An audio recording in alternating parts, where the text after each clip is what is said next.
Marriage. Marriage is what brings us together. Pray. Marriage. That welcoming message to the OC and DOC beach. I have no idea what you just said. What you say? I told you that it's time to start the show. That you only meant well. Yeah, the show's gonna do Of well. course you did. What you say? I said let's go. That it's all for the best. Yeah, it's probably gonna be like the best podcast. What you say? God, do I have to keep repeating myself? That's just what we need. You decided this. Hold up, I What thought we you both say? decided to do this.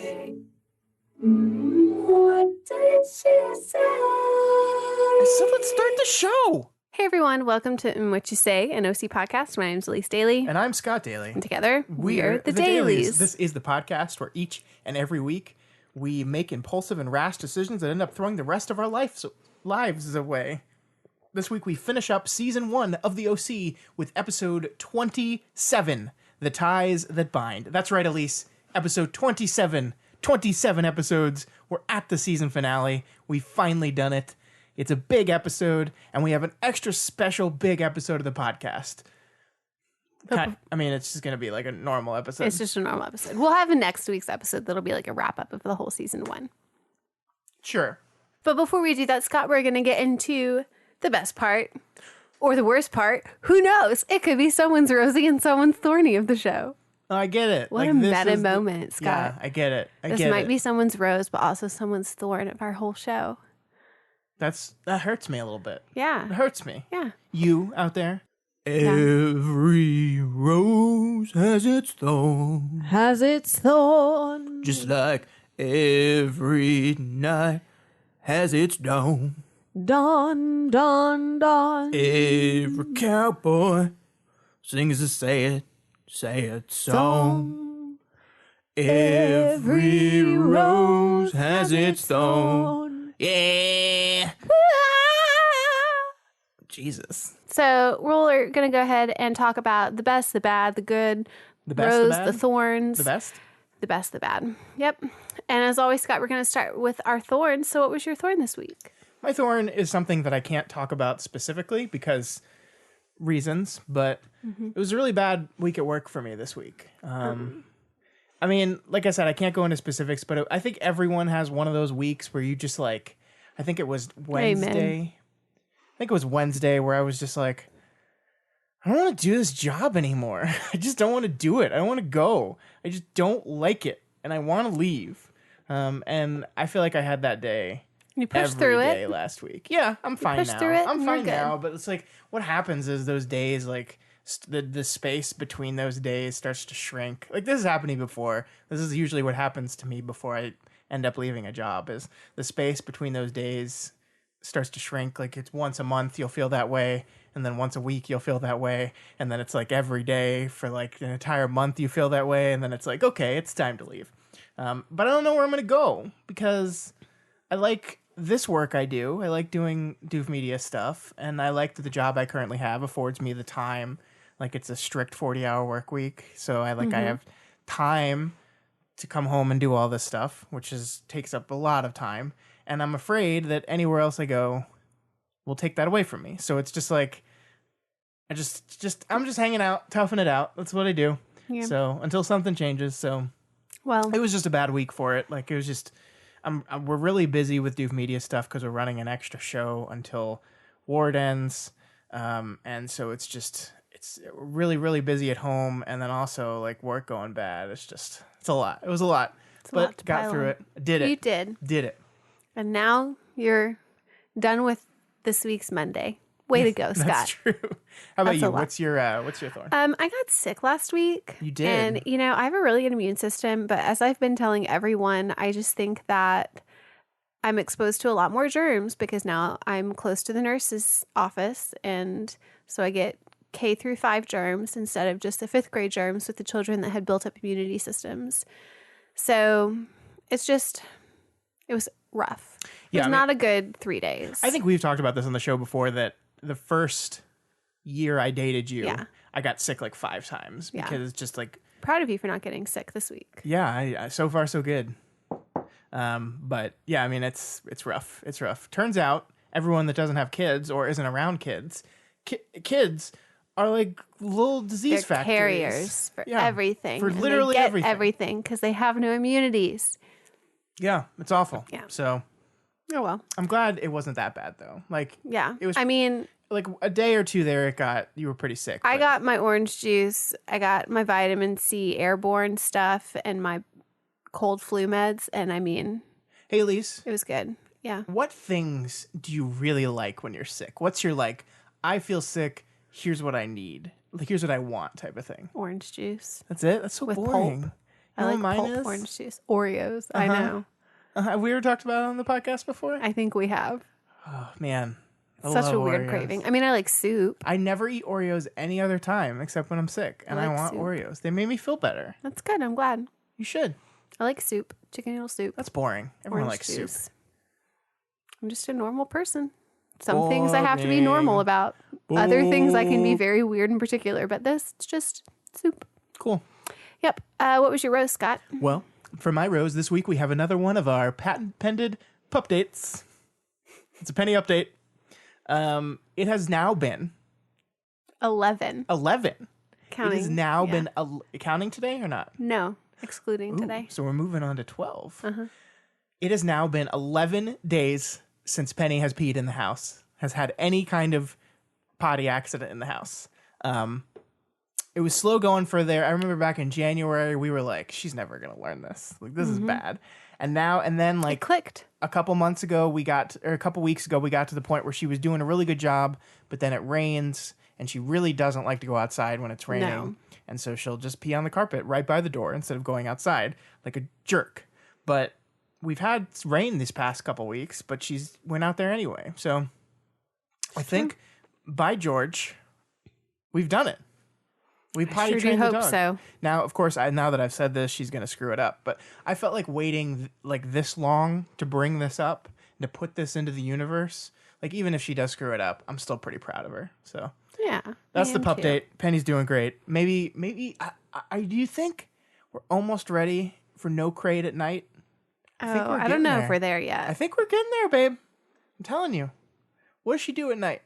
She sleeps. She sleeps. It's true. I But think we're getting there.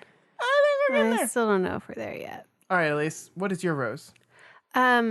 So I told everyone a while ago that I was going to start going to the chiropractor in order to help with my neck and my back. And I've been, I think, 3 times Uh huh. now. And my word, it's helping. It's wonderful. I can rotate and I like went away from the mic, but I can rotate my chin She rotated over her my neck. shoulder and then touch my chin to my shoulder and feel no pain. And I can't tell you the last time that that's happened on my right side. Elise, I'm so proud of you. So yeah, I'm so really proud. looking forward to that and to the progress that's being made. I'm glad you went, first of all. That's a big step Yeah. for you. Yeah. You went. Yeah, I have. I've been going. It's been wonderful. Quite enjoyed it. Mhm. Anyways, so that's my rose. Mobility in my neck again. Good one. Sometimes when I go though, I like get worried that they've loosened stuff up. So I'm like overly cautious on those days without trying to like turn my neck because I'm like, oh, it's so loosey goosey. I don't want to like throw something off. But I'm trying to Anyways. imagine what the scenario would be. Like they loosen up my neck and then you turn it and you accidentally like turn your head around like an yes, owl. and it hurts. No. And it, like I turn so fast and hard that it just pains my neck. No. Yes, not it'll gonna happen. No, It could it won't. happen. It's just like, oh, my neck's too loose. Woo. Scott, What? it's happened before. It has it. Yes. When? Wednesday this week. What happened on Wednesday? I went and then Uh-huh. I came home and I Uh-huh. was laying down on the couch and I laid on my neck wrong and it hurt until the next time that I went. And then she popped my neck like it's never had it popped before. And it healed it. Can't believe you replaced me as your back popper. I'll I still feel- let you back I pop. feel replaced. No, Now you don't need me. This marriage is I ending. do. I need you still. Hey, you know what? One of my other roses is though What? the season finale of the OC. Why do you want it to be over? Well, it's not. No, I just really liked this episode. Okay, that's good. That was the thing. Okay, Scott. Well, tell me about No, you tell me. Oh, yeah, I tell about you about episode 27 of season 1. The Ties That Bind. The Ties That Bind is the season 1 finale of The OC. It was written by series creator Josh Schwartz and directed by Patrick R. Norris, who previously directed 2 other episodes this season and will go on to direct 3 more throughout the series. The episode originally aired on May 5th, 2004. May 5th, so we're heading into the summer months, but we're not going to be seeing the show again after this until it's back in the dirty fall. I like the fall. It's my the fall. favorite. All right. Yes. This episode. On the eve of Julie and Caleb's wedding, Ryan and Teresa face a difficult decision regarding her pregnancy, in which Ryan agrees to move back to Chino to support her. Marissa reluctantly moves into Caleb and Julie's new castle on the cliff, and Seth struggles to find himself when things around him seem to fall apart in the eve of Ryan's departure from Newport. So he decides to leave via his yacht, abandoning Summer and his parents. Castle on the cliff. Okay. I mean, it does look like a castle, but it is not a literal castle. That. Also, Seth does not have a yacht. He has a little skiff Dinghy. of a sailboat. Also, this is just badly written. But the episode, on It the was other the hand, better of the 2 summaries out there. I'm sure you're right. The episode, on the other hand, was not badly written. Yeah, you liked this episode a lot. Was wonderful. I give the show a lot of shit. I do. This was a good episode of television. You cried. I did. Here's what happens. I did not cry. Here's what happens. Well, you've already seen it. You can't get emotional. On I something also you've already just am not as emotional as you. seen. You know what? I don't need this. I don't need this. I'm sorry. just true. I have to be more emotional to make up for your lack of I emotion. mean, your we've cold, dead just heart. agreed that you have a bigger heart than I do. It's It's true. fine. It's 3 It's fine. sizes. It's like you're the Grinch and I'm the Grinch after the Grinch. Yeah, it's true. Here's what you do to make me cry. You put Hallelujah in front of a montage on any media ever. Good to know. And I will cry. Okay. Guaranteed. And that's no, but seriously, I thought everything came together very nice in this final episode. I thought the place where we're leaving our characters is a really good season ending place. My overall thesis on the show, though, all these people are stupid. Every one of them, they're stupid people. They are. They're all dumb. The only person that's not dumb is Summer. She's the only one that didn't make a stupid, dumb decision in this episode. That's true. The only one. If you don't count. Dating Seth? Yeah. Yeah. But anyways. But anyway, what did you think of its finale? It's been a while probably since you watched this episode. Yeah. I'm trying to think back on all of the other season finales in Oh yeah, we got 3 other series. finales besides this one. Is it the best finale of the No, OC? it's not. Ooh. It's not. It's good, but I don't think it was my favorite. What is your favorite? I really like season 2 and season 3 are both good. I will admit right now, season 4 and the series finale, not my favorite. I've heard Didn't like the direction they went in season 4. I've heard season 4 is a very different show. I It have no is. idea what that means. really but I've heard is. it's a very different show. It But season 1, the finale. was good. It's fine. I mean, I think it would have been perfect if it didn't circle around Teresa, who's like she's the least interesting character on the show. Yeah. And so much of the back half of the You season know who is would have focused even on been her. better than Teresa? Huh. Bring Oliver back. Yeah, no. I hate Oliver. I love Oliver. I love what Oliver did to the show. I found it fascinating. But he at least, I don't like Oliver, but I at least have a strong emotional connection to my hatred for him. Right. It makes Teresa, you feel something. it's just eh. I don't like her, and I don't really care. It's not even that I don't like her. I just don't. I'm just like It's just apathy. I'm just indifferent. Yeah, exactly. Yeah. There's nothing there. And it Anyways. really hurts the the parts of this episode I cried on were not. I wasn't sad because Ryan was leaving. I was sad because Seth was sad that Ryan was leaving, and Kirsten was Seth sad was that a Ryan jerk. was leaving. We'll he get to was. that later. Yeah, we will. But Let's get right into it. Okay. And do what is it called again, Elise? beep beep beep beep. We need to record that into a jingle and put a backing track on it. It's The time, best part is how I do my head. It's time for this podcast to get legit. It's been 27 episodes. We need to stop fucking around here and become a professional podcast. Whose fault is that? It's all my Yours. fault. It's all my fault. I'm glad we agree on that. Yeah. Okay. Anyway, we start off the episode with Ryan and Seth sitting in front of a Planned Parenthood clinic waiting for Teresa to come out with the results of her pregnancy examination. They're playing the name game, They are Scott. playing the What name are we game. going to name the kid? Thor. It's a wonderful choice. It's a great name. Strong name. Strong man. And then we have on the other side of the spectrum, Seth. Not quite as strong. It's a name. It's true. I mean, the funny thing about this is like Thor in 2004 was probably a much deeper pull of a reference than it is in 2020. Like everyone knows who Thor is now. When did that Thor movie come out? Like 2010? Oh, okay. Iron Man was 2008. So, Yeah. and yes, some people do know Norse mythology and know Thor not just from the comic book, me, but most people aren't weirdos like me. Yeah, mine would have just been the comic book. Yeah. I'm not that big into mythology. So Ryan is understandably uncomfortable about the name game, doesn't want to play it, and he doesn't even know if the kid is his. So if Teresa's pregnant. Yeah, they don't that's even what know if they're Teresa's letting pregnant Teresa yet, go and do right now. But she is, because she walks out Because it's a immediately TV after show. that. Yeah, and she says, "Well, I'm pregnant." No, we cut to we don't know. She just walks out. Oh yeah, it's like a little it's mini like, cliffhanger, so we can do a cold open stinger. But everyone knows, yeah. So then we cut to cilantro. We cut to cilantro. We cut to Sandy and Kirsten, who are talking about cilantro, or rather, Kirsten's talking about cilantro on the phone because she says her dad hates cilantro. Cilantro's on anything, then she's not going to get invited to the wedding. So, of course, Sandy says, well, that's something he's going to have to keep in mind. So we had a counter going for how many times Ryan got punched in the face. Yeah. And I'm going to be honest with you, because I am an unprofessional piece of crap. I lost track. I did it. But I think it's time to start a new counter, which is how many times do they mention that Caleb doesn't like cilantro? And we're on time number 2.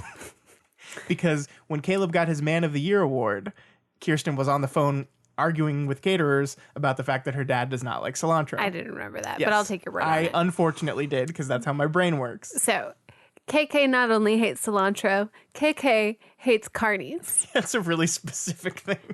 I like to think that he doesn't hate them. I like to think he's afraid of them. I'm sure that he is. But Sandy takes note of both of these things so that now he knows specifically how to get Sandy to avoid him. I'm sorry, not Sandy.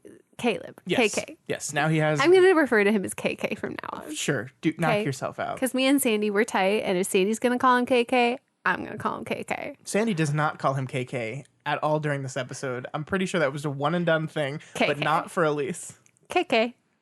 Anyways, so Kirsten wants her father to be happy on his wedding day, and for Sandy to get over it, he's not going to get over it. So Sandy's seduced into pretending to forgive KK. Yeah. I mean, look, she uses her feminine wiles. It works. And it works. Good for her. On the one hand, I understand the idea that, like, I want my dad to be happy on his wedding. On the other hand, what he did was real fucked up. Yeah. And she doesn't seem to care about it at all. It's like he's upset about it, and she's like, yeah, but he's like my dad, and blah, blah, blah, blah, blah. And I don't know. Like, I thought it was weird that Kirsten was oddly indifferent. I mean, maybe it's not fair to say she was indifferent. We just never get to see her reaction to the news about the shenanigans that Caleb was pulling. Because even at the end of this episode, she doesn't know that her company is about to be bankrupt, that her father might be going to prison. I mean, Sandy tells her on the phone last week what he did, Yeah. and yeah. she just didn't really care. She just didn't care. No. Yeah. Yeah. Anyways, Teresa walks in and, yep, she's pregnant. Da-na-na-na-na. California, here we come. For the last time. Yeah. Of So the season. we know that Teresa's pregnant, and now Ryan decides to tell Marissa that Teresa is officially pregnant, but that it's not certain that it's Ryan's baby because they don't do paternity tests this early. And I just wanted to point out the fact. Is that true? I think that you probably could nowadays. It Yeah, I might mean, be I know slightly that- I know, like, dangerous. there's some tests I know, like some in utero tests that they don't recommend. Like there's ways where you could there's ways where you can do like chromosomal testing. Yeah. And some of them they don't recommend until a certain point in the pregnancy, and then some of them don't recommend at all because it puts a lot of stress on the pregnancy. Yeah. So I would guess maybe that, I mean, you would need DNA for that. So, I don't know. Yeah. that I'm makes not sense. pregnant, haven't been pregnant, so I don't know. Sure. Anyways, so Ryan is obviously very sorry, and understands if Marissa would want to break up, but he wants to help Teresa, but he wants to make things work with Marissa. So he's caught between a rock and a hard place, and Marissa wants to be with Ryan, so they're going to try to make it work. Yeah, it's kind of awkward. I mean, he starts the conversation with like, "We were broken up." And for like a week. yeah, and that's her response is, "Yeah, we broke up for like a week and you immediately banged your ex-girlfriend." And he's like, "Yeah, you got me." But they both want to make it work, and so it's like a sensible. I mean, I like Ryan. Like I like him. Like I'm gonna help out Teresa where I can, but also I like you. I want to make it work with you. And we're like, oh look, everything's right in the world. So let's spend the next 52 minutes just fucking that up royally. And so Summer's freaking out about the fact that her best friend is freaking out, and Seth just wants to know, why is Princess Sparkles freaking out? So Which I loved. is he joking here, or is Yes. this just another dumb writer joke? Is he being sarcastic? Yes. Okay, good. Because Yes. He gets those two confused because of their shiny hair. oh yeah, Princess, very shiny, very Yes. shiny. And What is with the show and horse toys? Is this something with Josh Schwartz I'm that he sure really likes it horse was toys? his whole thing. Yeah. Anyways, all of this was put behind them, this whole like ordeal with Seth and Summer's dad, and they've just moved on after Vegas and just completely forgotten, Yeah, they're good, and baby. They're fine now. it's just- it's serial television. That episode was over. That problem is in the past Yeah. now. Anyway, so because of what's going on with Ryan and Teresa, it freaks Summer out, and she's declared that they will not have any more sex. You know what? That is the smartest fucking decision anyone on the show has ever made. Oh, a teenager got pregnant? Maybe we should be a little bit more careful. Yeah. For the time being. Yeah, I mean, they should have been using protection anyway. they should have. But I understand being rattled by the news that a 16-year-old is pregnant and maybe just not wanting to partake. Yeah. So Kirsten is worried about Teresa. She goes to the bakery in order to check on her, and Teresa can't stop working because she has to earn money for the baby, and she only gets Yeah. 85 cents in tips whenever she clears off the table, and that's just enough to put away to the college tuition Going to fund. Harvard. Anyways, If only they knew some incredibly rich people. that are willing and able to help. Yeah, that would be a very sensible decision to let them help you out. Yeah. But I mean, this is the start of a really interesting angle on this episode that I did not see coming, Yeah. which is Kirsten is like really seems like very involved and concerned about Teresa for a reason that you don't understand at first. You're just like, what's going on here? Like, she's never really cared about Teresa before. And obviously she's upset that Teresa's going through a personal tough time, but it's more than that, as we'll see a little bit later. And I like how they kind of laid the foundation for that in her reaction to her pregnant, and then this moment where she goes to the bakery and like agrees. I think this is when she agrees to drive her. This is not no. This is just when she's talking. She's just offering her help. Yeah. In this moment, yeah. Yeah. So Kirsten goes to check on Teresa, and Sandy goes to check on his old buddy KK at the office to make some peace. And Sandy's only there because Kirsten wants to make everything easier before the wedding. But this is where we find out the reason behind why KK was trying to sell the land to Robert Campbell. And after this conversation, I bet Sandy kind of regrets the decision that he did in order to halt the whole deal, because Caleb tells Sandy that he was trying to sell it because the Newport Group is going to go bankrupt. Well, I don't know. I don't understand why he halted the deal. Like, why is the deal over now? It's going to be tied up in litigation. Yeah, so just don't sue. I don't know. If the litigation is coming from him, Well, Jimmy's not going to let him do that. why not? Because Jimmy's a millionaire now. Jimmy hates KK. Jimmy's but a millionaire now. No. Like, they could just not sue and then sell it. Like, there was nothing here that made, like, permanently. The only thing that makes sense is if the whole punching him in the face incident scared away Campbell so much that he just doesn't even want to bother dealing with these people anymore. But everything that we're told here is that, like, this is the last little chunk of property before he owns the whole beach, and that's why he wants it so bad. So just redo the deal. I don't get it. But anyway, yeah, Caleb is bankrupt now because that's what happens on the show. That's what happens when Julie Cooper's your wife. When you date Julie Cooper, you lose all your money. That's Yep. what happens. It's true.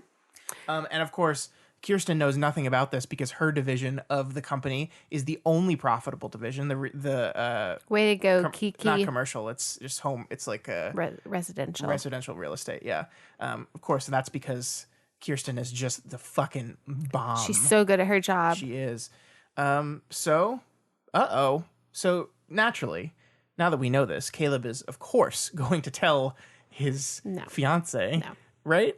Nope. But because they're so good at building houses, he builds Julie a house and Marissa moves into it, only she calls it the house on Haunted Hill.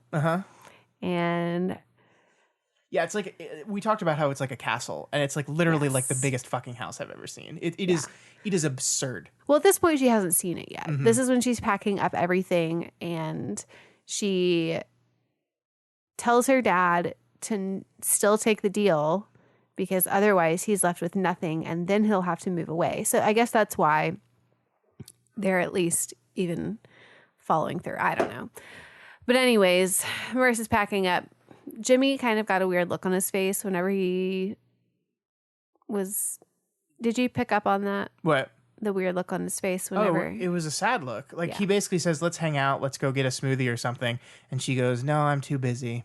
Yeah. And he's really bummed. I mean, he's bummed that he's losing his daughter, but like, I think he mentions, I don't know if it's here or in a different scene, but he mentions like, man, life was not this hard when I was a kid. Like, life is not this complicated. It's like, that's because when you were a kid, Jimmy Cooper, you weren't on a television show. That's true. That was your first mistake. That's true. Okay, so there's family dinner at the Cohen's house, and we find out that Teresa has still not told her mom yet that she is pregnant, and Sandy has offered to help out Ryan and Teresa and said that we're going to be there to help you out, right? Cool. Problem Because, solved. Number one, they have the money. Number two, they are good parents. at parenting. They are literally and they are his guardians. And Seth points out that, you know what, they raised me, right? The proof is in the pudding. And we find out how much Seth loves pudding, specifically tapioca pudding cups. Oh my God. He was like all about that pudding. And not just like eating pudding, but just saying the word Just pudding. saying the word pudding. He just really liked pudding. And then Teresa walks in the room, and there's this wonderful bit of the scene. It's in the background. I think this is literally just Adam Brody. Oh yeah, it definitely is. Improving. But Teresa walks by him, and he just holds the pudding cup out for her and just goes, pudding. Not even like saying it audibly, but just mouthing the word pudding. It's the best. It's so good. Yeah. So why would you not want to raise your child to be exactly like Seth Cohen? Seth I have Cohen, no idea. winner. Ryan, Teresa, stay in this house. Anyways, Teresa pulls Ryan aside to talk and says that they're both not ready, so she's not going to have the baby. Yeah, she's going to have an abortion. Big deal. Yeah. We'll talk about how this show treats abortion, which I actually think is a really wonderful way they do it here. This is a very heated, emotional issue, and I think the show gives it the care it deserves. I was very impressed with it. Yeah. So Seth is trying to help out his bro. And the only way that he thinks that he can help him out is to help with some money. So because he's given away all of his savings to the strippers in Vegas, he's decided the only other thing that he owns that's worth anything is... Oh, no, I skipped. I'm sorry. You skipped ahead. I skipped way far ahead. The important part here is that the show reminds us that Seth has a sailboat, which... we established in the very first episode. The very first episode it was established Seth loves to sail. He gives sailing lessons to kids to earn money, and his dream is to sail his sailboat to Tahiti, which takes 42 days, even though it's a tiny little sailboat and it would definitely die. But the show had completely forgotten about this. And Seth had kind of completely forgotten about it. So here in the season finale, where it's going to come back into play again, they first have to do an establishing scene where they remind us that Seth has a sailboat. So Seth just says, hey, I got to go pay my docking fees. Why don't we take the boat out? Remember when I had that boat? And brothers sail. Like the Wright brothers. They sailed before they flew, and the Ringling brothers, they sailed on their ship with all their animals like an ark. And the Hanson brothers, they were on a boat. They were definitely on a boat. Bop, baby. What you bop? What you bop? Wow, What Elise. you bop? What you bop? What voodoo bop? That's just beautiful. Boop and bop and boopy boopy bop. Boop and bop and boopy boopy boopy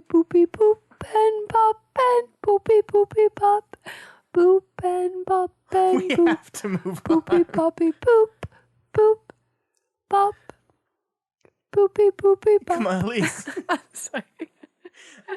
Sounds like I'm saying poop, but I'm saying bop No, and you're boop. saying poop. I'm saying boop. So yeah, Ryan is not really jazzed about sailing. He feels relieved because Teresa just told him that she's not gonna have the baby, but he also feels really complicated about that. He's not sure how to feel, and it's leaving him in a bum mood. And poor Seth Cohen is not able to pull him out of that mood. Yeah. And Kirsten's going to try and help pull Teresa out of the mood that she's feeling in with having to go through all of these appointments and everything. Kirsten thinks by herself, and she's correct. And so she offers to go to Teresa with the appointment at Planned Parenthood because she thinks that Teresa is not going to want to listen to any of what the doctor's going to say. So somebody has to be there to listen. And Kirsten's an excellent driver. It's just a really emotional thing. And Yeah. Teresa's not telling her mother because she says her mother is very religious and wouldn't approve of the decision she's making here. So she's kind of on her own. And Kirsten, for reasons that we will find out shortly, feels akin to that and wants to help her out. So she shows up again to the bakery and offers, or no, it's in the Pool house. The pool house, yeah. And offers to take her there and be there with her and just support her in this whole thing. And it's very sweet. It's very, very sweet. I really like sweet. Kirsten in this episode. I really do. Yeah. So Marissa and Ryan are having lunch and they're talking about how things are going to go back to normal after they can get past this and that they're going to spend the whole summer doing normal things. Oh, and man. If I could take a shot for every time they said doing normal things in that one little itty bitty scene, I'd probably be wasted. Did you just say shwasted? I did. What is this, 2004? Yeah. May 5th, actually. Yeah, I mean, I think what the show is doing here rather cleverly is establishing again and again and again that everyone's looking forward to just normalcy and the summer is going to be this time of no drama because the TV show is going to go away. And so when the TV show ends, there's no more drama, so we're fine. But of course, what they forgot to realize is the TV shows have to end dramatically. And therefore, before the end of this episode, we're going to take all that normalcy and we're going to chuck it in the Only ocean. these people Right knew. in the ocean. Which is right by where Caleb built Julie's new house. And it's massive. Yeah, it is. Yeah. And It Caleb. is so absurdly massive. It is too big. Okay. It is too big. So I also liked how, well, I guess I didn't like, I guess I kind of like threw up a little bit whenever they walked out and Julie had a blindfold on and she told Caleb that they need to hold on to the blindfold. Yeah, this episode's like really kind of kinky. Isn't like, it? There's a lot of Yeah. these people. The adults in this, they're banging everywhere. Yeah. So Seth and Ryan finally make it out to the harbor and he finds his compass that reminds him that he was going to sail to Tahiti one yeah. time. And in the list of all the things that they're going to do this summer that's normal, Seth suggests sailing with the ladies over to Catalina. The fucking Catalina wine grub. mixer. Yeah. I've never been to Catalina. I'd kind of like to go. I've never been to Catalina either. Again, I have to say, like, this is a very small sailboat. It's very small. And they're talking about, like, catching fish right off the side of the boat and then cooking them and eating them. And where are you going to cook them, man? There's no... In the sun. There, They're just going to have sushi, Scott. They don't need to cook anything. there's no part of the boat to go down into. Like, there's nothing. Yeah, Like, that's this, true. it's just a little tiny, like, short distance sailboat. It's true. It's not a big boat. No. But he's on a boat. He's on a boat with his flippy floppies. I feel like there's a phrase in that song that you're just, like, skipping over. No. Anyways, so Elise doesn't like to say bad words unless she's really frustrated, and then she says them a whole lot, but never on microphone. yeah, never on a microphone. That's the key. I know Elise is in a mood when she says the F word. That never happens. Yeah, it Scott. happens all the time. No, it doesn't. So Kirsten is going to take Teresa to her appointment tomorrow. And so they're having dinner just to kind of like go over everything. And Kirsten's talking to Teresa that she doesn't have to do this if she doesn't want to. Yeah, just because it's the decision that makes the most sense does not mean it's a decision that you must do. Right. And so Teresa is actually really surprised at that advice and thinks that nothing could ever go wrong for Kirsten. And so like, while the advice is good and everything, it just doesn't Yeah. it just doesn't matter. You It have doesn't a make perfect sense. life. You have Yeah. everything you ever wanted. Nothing's ever gone Yeah. wrong for you, which is kind of like, it's a little mean to say to a person that's trying to help you out. Like, But like in her situation, you'd understand. no, I totally get it. I totally get her feeling that way. I was very surprised that she just like, well, your life's so perfect, so how would you know? It's just like, I don't know, like if I were helping someone out and that's what they said to me, I would kind of be like, hey. So Scott, this is the part where it's mentioned twice in this episode, but to my recollection, it's never mentioned again the rest of the series. And what is this you're talking about here? Kirsten said that sometimes there are surprises and she doesn't regret the decision she made, but she just wishes that someone had been there for her when she did make the decision that she did. Yeah. And The television show strongly implies, almost outright states, that when Kirsten was a teenager, she had an abortion. Which putting everything together Means would that then mean that who? probably Jimmy's child. Yes. Probably. Yes. I don't quite know how this all lines up, because she didn't meet Sandy till college, right? Correct. Okay, yeah. Which is funny, because then Jimmy went and knocked up another teenager. He's real good at that. Yeah. Yeah, I mean, it's really interesting. I mean, it's really surprising. I did not expect it to happen. I was like, oh, wow. And I mean, a little bit later in the episode, she brings it up, she doesn't bring it up directly, but it's brought up in the way that we understand that this is something that Sandy, her husband, is not aware of. This is something that she did in her past and has not told anybody. Yeah. Anybody. Yeah. And it's a huge deal. And this is what I talk about when the show's talking about, like, how the show's talking about abortion. I think it's just like, it's just really complex, emotional, personal thing. And I really like that the show is not like taking a firm stance either way, right? Like, I mean, it's like Kirsten got an abortion. She doesn't regret it, but she does wish that she had someone with her at the time. Teresa here is going to elect not to get an abortion. She's going to elect that for her, the best decision is to keep the kid. And I think that's the whole point, right? That's the whole point of pro-choice, right? Is the freedom to make the decision for yourself. Yeah. And that's what this, and like, I love it. It's great. I like, when we were watching, I joked it is like, there's no way a network television show is going to let a teenager get an abortion in 2004. I don't like, that was just me talking out of my ass. Like, I don't know if that's true or not. Like that like Fox would not allow that to happen or not. I don't know. It'd be controversial, but I think just the subject matter is controversial. Yeah, I mean, bringing the subject matter up at all is going to be controversial, especially 15 years ago. Yeah. So, yeah, I mean, I thought it was very deftly handled. And again, this is something that, you know, this show is not perfect. It is dated in some ways, but with both LGBTQ stuff and with pro-choice stuff, I think it has handled both of those things pretty deftly for its time. And so I think that's really cool. Yeah. So Teresa has decided, like what you said, that she is going to have the baby now. She tells Ryan that, and she also is going to go to Chino in order to have the baby. And that I don't think she tells him that right in the scene. Well, no, I was just going to try and combine those two things. Yeah, she's going to go to Chino, and she asks him to come with her. And as soon as she did that, I, having watched 27 episodes of the show, knew exactly what Ryan was going to do, because it's Ryan, and he's king of poor choices. Yes. Not that it's a poor choice to support her, but like stated in the beginning of this episode, he doesn't even know if it's his kid. So there are different ways to support her without giving up your own life.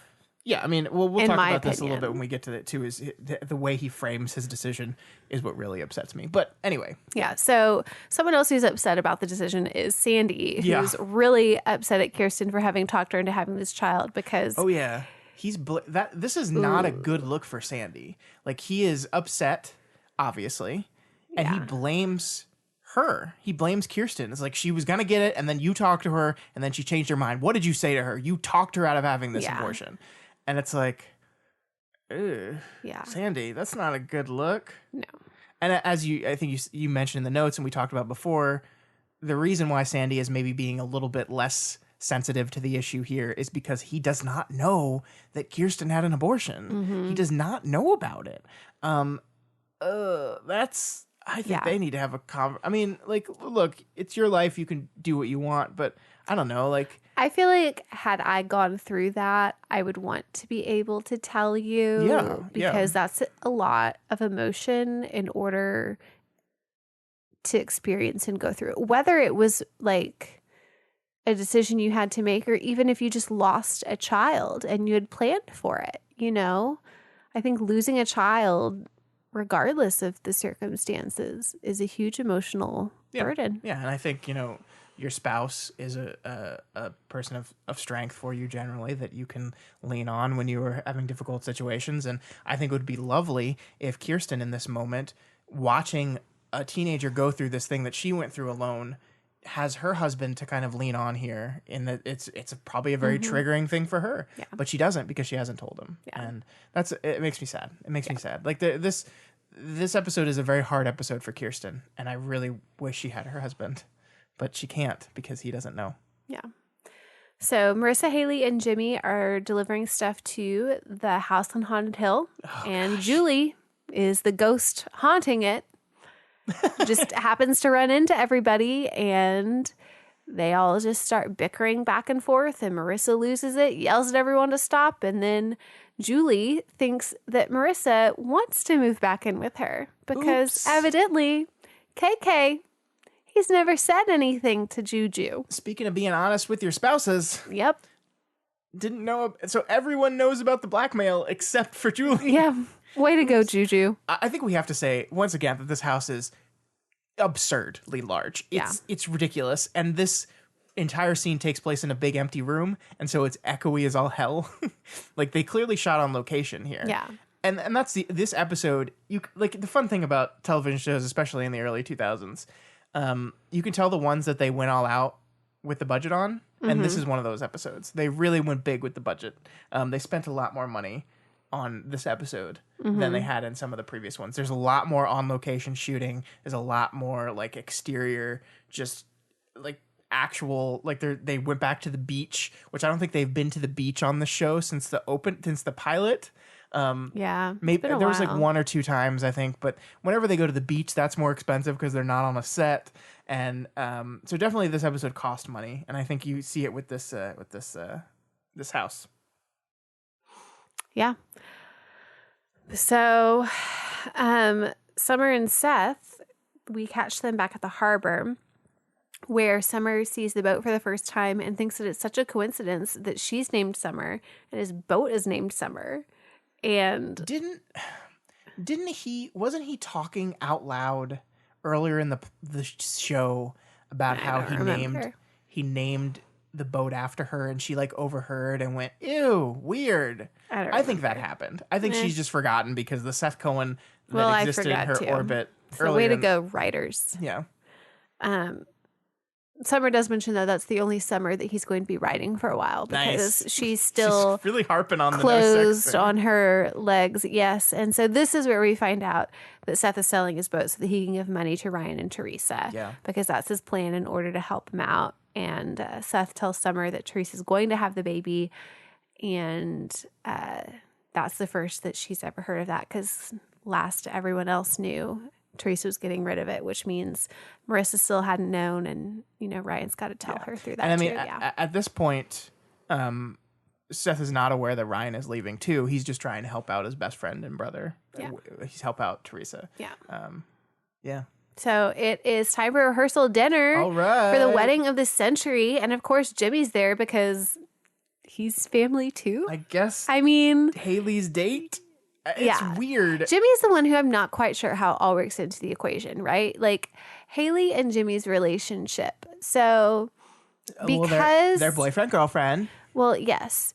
So Jimmy. Are you going to do some weird incest stuff again in your head? Is that what you're doing right now? So Jimmy is technically step or ex.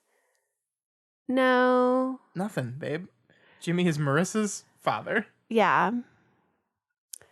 So He's not related at all not to blood. anything. No, not blood. It's not just even legally. weird. It's just weird. He is entirely independent. He's just slept with every Eh, adult woman at the table. Yeah, that's true. That is true. Yikes. Yeah. Better hope Nana doesn't come home. Yeah, Nana. Anyways, so at this rehearsal dinner, we find out that Seth is a groomsman, which strikes me as odd that he's a groomsman because, Caleb KK and him haven't had that great of a relationship, It's so but funny whatever. because Caleb and Julie, they have no other friends besides any of the characters on this show. Yeah. So Ryan never called Marissa back, and she's going to end up fighting him at the rehearsal dinner anyway. And he's not ready yet because of his hair. It just takes a really long time, Scott, in order to get that swoosh and the spike out in the front. And this is where, I don't know for certain, but I'm pretty sure that whole thing was ad-libbed, and it was like, pick a reason, his hair. Okay, you guys just go with it. He was late because of his hair. Yeah. And then they just did it. And you can tell. It could be Adam Brony just like dogging on Ben McKenzie too. That's true. He has to deal with him when they're going to go hang out on set. He's always fixing his hair. Yeah.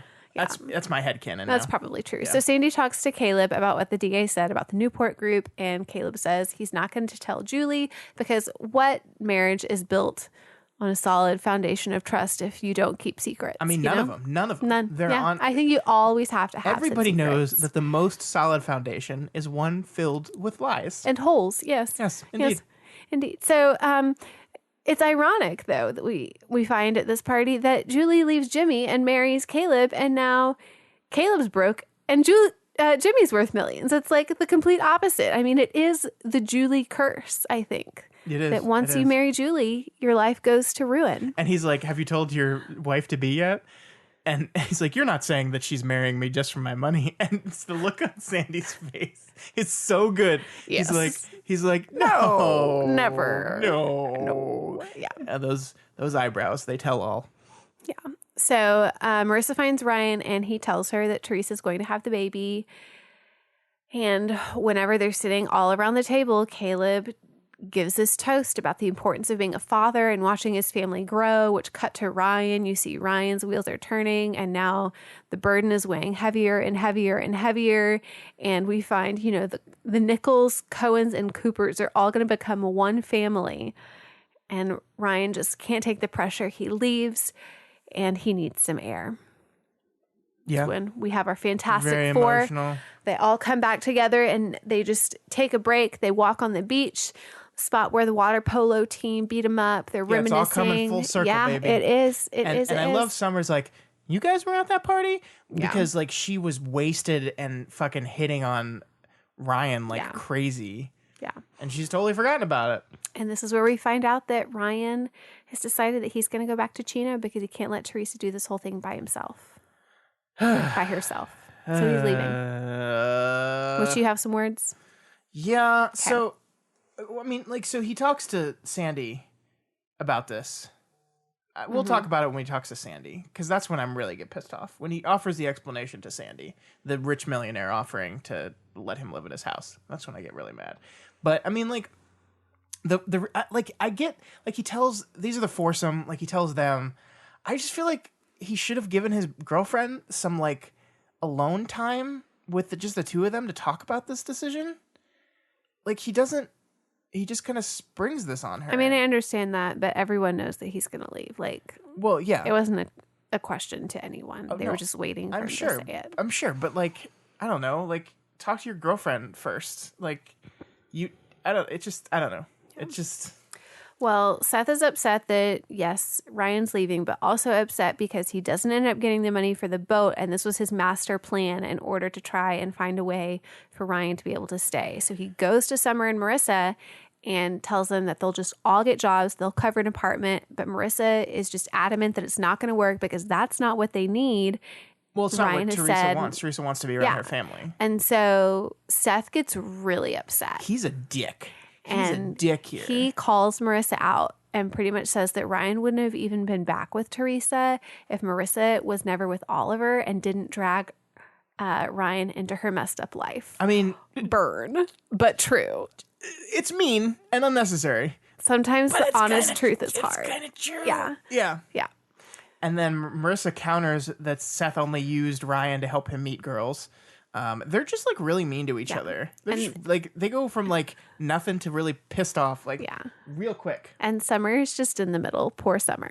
Poor Summer Yeah. in the middle of everything. So this is the part where you're going to talk, I guess, about how upset you are at Ryan because Sandy offers to Ryan for Teresa and him to both stay there and to make it all work as a family. Because remember, Sandy is Ryan's guardian. Yes. I mean, like he tells him, I can stop you from doing this. You know that, right? I am your legal guardian. You are not an adult. I can make you stay here. And Ryan says a really good line. He's like, yeah, but if you've taught me anything, you have to do whatever you can for your family. And I'm like, yeah, so let the kid live here. So what Ryan says here is, I don't want this kid to grow up like I did. So he had a shitty dad who wasn't there for him, who was in prison, and even before prison was just being shitty, and it fucked up his life forever. So he wants to be there for the kid. And I think that's great. If it's your son, that is your responsibility, and you need to do that. 100% agree. Where I disagree is the idea that you, a 16-year-old kid, are going to move back to Chino with nowhere to live. You haven't graduated college. You don't have a job. What the fuck are you doing? If you want to give this kid the best shot, be there for him, 100%, yes. But talk to Teresa and use the fucking millionaires that are offering you money and a place to stay. And your legal guardians. Yeah, and help you while you finish fucking high school. You don't have to go to college. That's fine. Not everyone goes to college. But finish high school. Especially high school at a prestigious, like, badass private university. Yeah. Or not university, but private school. Yeah. Like, it's so true. it's so stupid. It's so stupid. Like, they don't even have to live there. Like, just be like, hey, dad, guardian, father, Give me an allowance. Help me take care of this kid. Yeah. And it's just like, if I'm Sandy, I'm like, you're not. No. No. She can come here. She can live here. You want to help out? You want to be a father to this kid? I respect it. I love it. I'm proud of you for taking that on responsibility, but we're gonna do it here. You're staying here. And if she wants to leave and go back to Chino, then you're going to stay here. Yeah. And we're going to get you a car, and here's how we're going to make it work. Yeah, yeah. And at least until you graduate from high school. Like, they're juniors, right? I don't even know. Maybe they're sophomores. So at most, they have 2 years left of having to do that arrangement, and then he can move in with this kid. Yep. I'm just so frustrated, Ryan. It's okay. I'm just so frustrated. He's made a poor decision, and so has Caleb and Julie. They've made the worst decision of all. And you know to what? get married. Here's my prediction. It's not even going to be his fucking kid. It's not even going to be his kid. The kid's going to come out. They're going to test it. It's going to be stupid Eddie's kid. And then he's just going to come back. Okay, that's your prediction. Yeah. You heard it here first. So at Caleb and Juju's wedding, poor Shailene Woodley. Let's just talk about that for a moment because she doesn't even get a close-up at all. She gets it's a wide shot of her walking down the aisle as a flower girl. We don't even get to see her face. Yes. It might not even be Shailene Woodley. Yeah. The other awful thing about the wedding, these bright red silk awful bridesmaids dresses. You were right. You saw them and you're like, red bridesmaids dresses, and you thought right, Scott, because you do have good fashion sense. I do. And that's one thing I've learned about this show is my fashion senses are on point. You know, sometimes red bridesmaids dresses are fine and they can work. It was just the cloth and then the rest of the decorations. It was too much red. Too much red. So, the other thing, sorry, I'm moving through the other interesting thing about the wedding. What is the other thing? Ryan is a groomsman. Yeah, weird, right? Yeah. Hey, if there's one thing I know about Caleb, it's that he didn't like Ryan. Right. Why? Who knows? The other question, why, Scott, is Summer sitting next to Jimmy? That's weird. I know. There are so many strange things at this wedding, but one thing that isn't strange and kind of sad, Marissa and Ryan decide to dance. Before we move on from this, I want to talk to you about something. Okay. Because there's a moment when Julie is walking down the aisle where Kirsten is sitting there looking very, very sad, and she looks over at her husband, and he looks very, very sad too. And I think, like, Sandy's not stupid, and he knows something's going on with his wife, and she's not talking to him about it. And I think that's the end of the show, the end of this episode, part of our montage, is Kirsten weeping while sitting on the bed.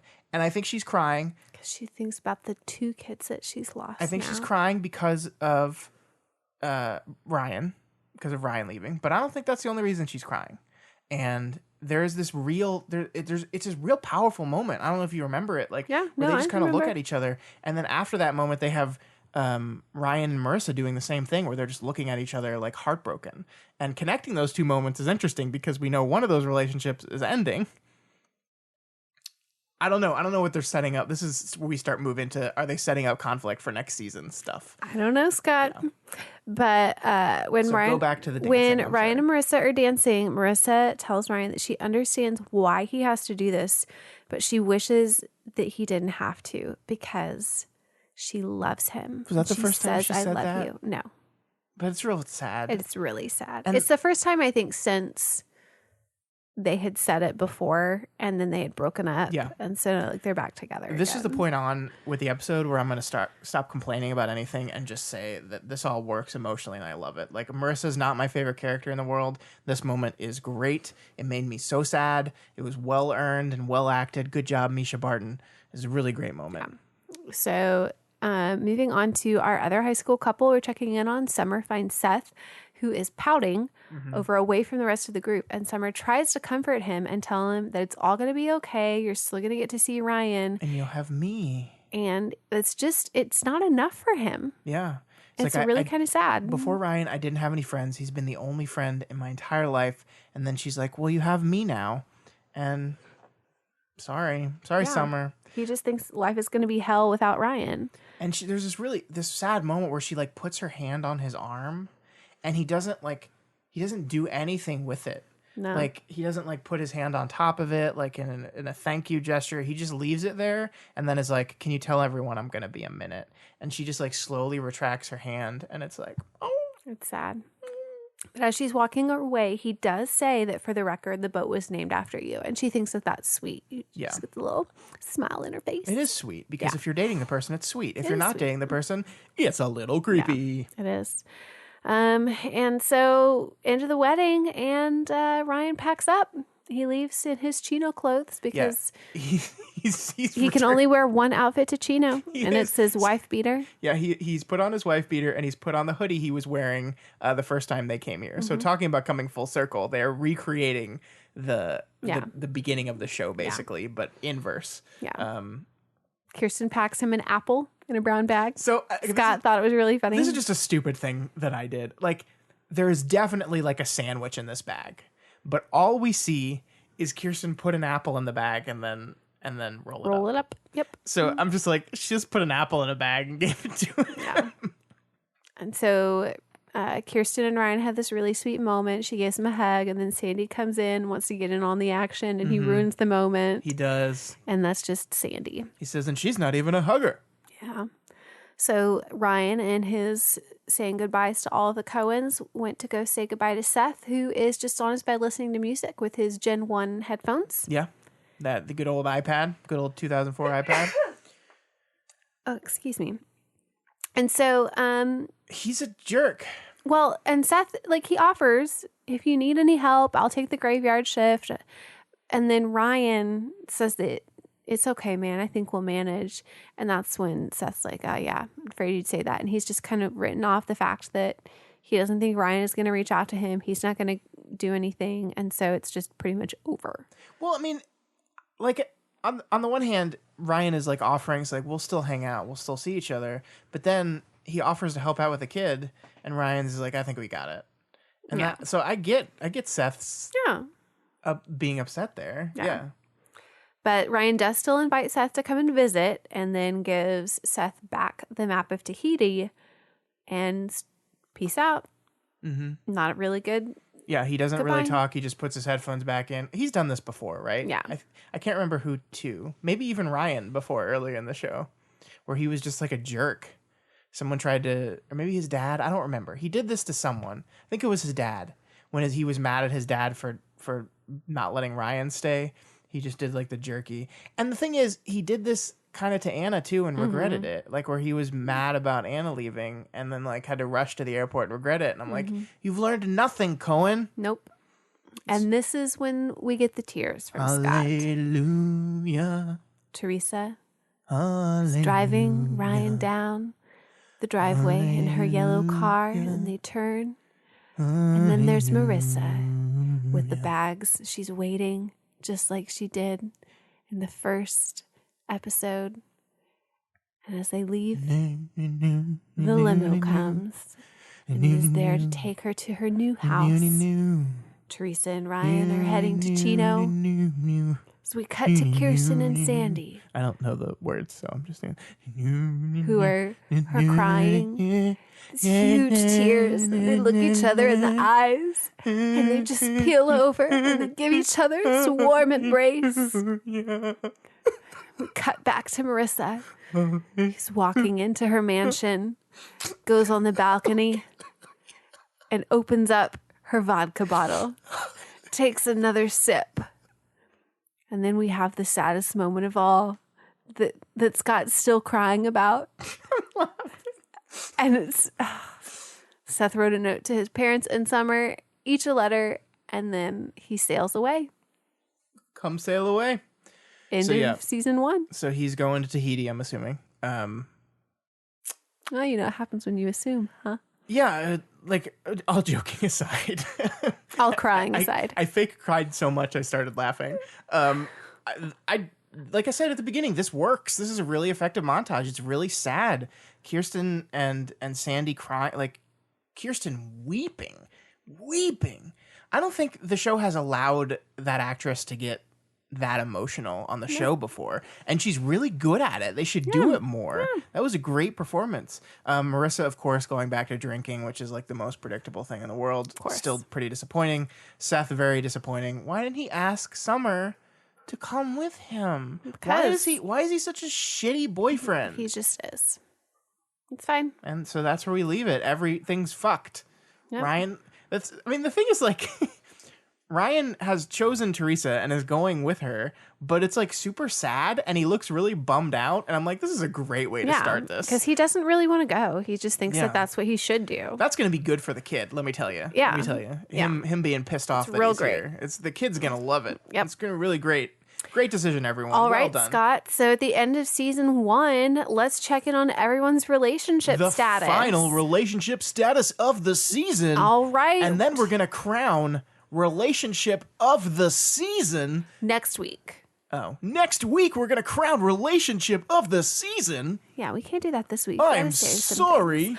All right, Scott. So this week we're going to open up with Coop and Ryan. Last week they were at a 4 out of 10. This week Ryan wants to make things work with Marissa, but believes it is his duty to be the father to Teresa's child and leave this relationship behind. Marissa still loves Ryan, and Scott, she understands why Ryan has to do this, but they both wish that Ryan didn't have to. We're going to bump them down to a 2 out of 10 because they both wanted to be in the relationship, but they can't. So they each get a 1. They each and get that's a 1 2. point, and that's a 2. I like it. All right, Scott, how are Seth and Summer doing this week? Well, last week we gave them a 6 out of 10. These two have come a long way over the past season and seems to have made amends. Seth is upset at the rest of his life and refuses to let Summer in and help him through it. He's building up walls and putting oceans between them in the end. That was very good, Elise. Well done. Thank you.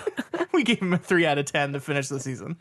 All right, we've been going to Sandy and Kirsten Cohen. Last week they were at a 7 out of 10. Scott, this week Sandy and Kirsten have a rock solid foundation, but there are cracks that continue to pop up. This week Sandy keeps the secret of her dad's business from her, and we learned that Kirsten never told Sandy a huge secret from her past. Let's hope this doesn't foreshadow trouble to come, Scott. We're going to bump them down to a 6 out of 10. Ooh, that's a rough place to be for Sandy and That Kirsten. is. And I'm going to go ahead and say this does... What is the word? Foreshadow trouble to come. All right, Scott, how are Julie Cooper and Caleb Nickel doing? Somehow, inexplicably, these continue to be the only good couple in the entirety of Orange County. Last week we gave them an 8 out of 10. First comes love, then comes marriage, then comes building a multi-million-dollar home that you will use to house the stepchild you blackmailed into living with you. Well, the terrible twosome is married. Nothing could go wrong now, right? And despite that very ominous way to finish that sentence, we're giving them a 9 out of 10. They got married. It's the wedding day bump. That's what you get. It goes down a week after. All right, Scott, we're going to move on to Jimmy and Haley. Last week, they were at an 8 out of 10. Scott, this week, Haley helped move Marissa into her dad's house and therefore welcomes her new stepsister to the clan. No drama for these two this week. They joke and they dance. What more could you ask for? We're going to keep them at an 8 out of 10. 8 out of 10. I Yeah. wonder if Jimmy's depression at losing his daughter will tank this beautiful relationship. We will have to see. And Scott, we're going to round up this entire season right now. Relationship status with Ryan and Teresa. Scott, how are they doing this week? Well, last week we gave them a straight down the middle 5 out of 10. Ryan accepts the responsibility of being the baby's dad, even though he doesn't know if it's truly his. He doesn't really want to leave, but he thinks that it's the right thing, and will certainly not resent Teresa for this at all. That, ladies and gentlemen, is sarcasm. We gave him a 5 out of 10. All right, Scott, that rounds up relationship status for season 1. Thank you, everyone. My voice is not good. It's not doing it. I And need some water. It's not doing I it. think for predictions, Scott, we'll just kind of think about predictions We'll do next some week. next week, Yeah, as we So wrap up here's what I season wanted. 1. We haven't talked. Let's do some planning right here live. Oh, I've already got it all planned out. Well, that's fine. Next, we will go over the highs and lows of season 1 and where we hope to see the characters in season 2. Yeah, so that's all we have time for this week. If you like this podcast, you can check out all the other shows that we do over at doofmedia.com. Also, be sure to check out the book club that happens this Friday over the book Recursion by Blake Crouch. Yes, I have read the book. Are you going to participate in the conversation? Of course. No, you're not. If You're you not- give me pizza You're and gonna wine. fall asleep. That's what you're going to do. Pizza and wine, and I will be fine. All right, Scott, what else can they do if they listen to all of our shows? They can consider donating to our Patreon account. That's patreon.com/doofmedia. We are a fully patron-funded media organization. We don't run any ads. We don't make any other money any other way. So your donations keeps our lights on, keeps the mics up, and keeps my voice with constant lozenges because I'm apparently losing And it. I guess I probably should have said, you don't have to listen to all of our shows to donate to the Patreon. It's just one show and you like us, give us the money. And if you happen to be listening via Apple Podcasts, you can also give us a rating, a review. Just head on over there and give us those 5 stars. Well, that's it for season 1 of the OC, except for next week because we're doing We'll have a recap wrap-up episode. I like how you said, just give us the money. Like, that was really good. Just give us the money. Just give us the Well, money. when you say it like that, it doesn't sound good. Just give us the money. Just give us the money. I really need to stop doing this to my voice. Scott, you just gotta say it like that. Just give us the money. Just give us the money. Yeah, just give it. Bitches. That's it.